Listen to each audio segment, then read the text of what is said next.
চট্টগ্রামে বাংলাদেশ জাতীয়তাবাদী নৌযান শ্রমিক কর্মচারী দলের উদ্যোগে পবিত্র মাহে রমজান উপলক্ষে ইফতার ও দোয়া মাহফিল অনুষ্ঠিত হয়েছে। রবিবার ৪ মার্চ নগরীর আগ্রাবাদস্থ একটি অভিজাত রেস্টুরেন্টে চট্টগ্রাম বিভাগীয় কমিটির আয়োজনে সভাপতি জাহাঙ্গীর আলম কাউসার মাস্টারের সভাপতিত্বে এবং সাধারণ সম্পাদক মোহাম্মদ মোশাররফ হোসেন মাস্টার ও সদস্য মোহাম্মদ আওরঙ্গজেব খান সম্রাটের যৌথ সঞ্চালনায় প্রধান অতিথি হিসেবে উপস্থিত ছিলেন চট্টগ্রাম উত্তর জেলা বিএনপির সাবেক যুগ্ম আহ্বায়ক ইঞ্জিনিয়ার বেলায়েত হোসেন।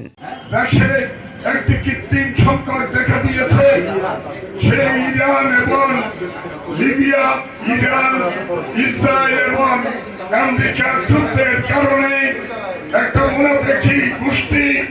প্রধান বক্তা ছিলেন কেন্দ্রীয় কমিটির যুগ্ম সম্পাদক জাকির হোসেন মিলন। বিশেষ অতিথি ছিলেন মহানগর বিএনপি সদস্য জয়নাল আবেদিন জিয়া, নজরুল ইসলাম মিয়াজি, দিদারুল আলম মাস্টার এবং নাজির হোসেন চৌধুরী ফারুক সহ সংগঠনের অন্যান্য নেতৃবৃন্দ।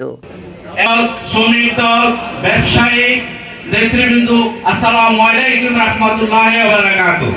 প্রিয় উপস্থিতি, আজকে বাংলাদেশ জাতীয়তাবাদী নৌযান শ্রমিক কর্মচারী দলের আয়োজিত ইফতার মাহফিলে অনুষ্ঠানে দেশ, জাতি ও মুসলিম উম্মার কল্যাণ কামনা করে বিশেষ দোয়া ও মোনাজাত পরিচালনা করেন মাওলানা রেদওয়ানুল বারী আল কাদেরী।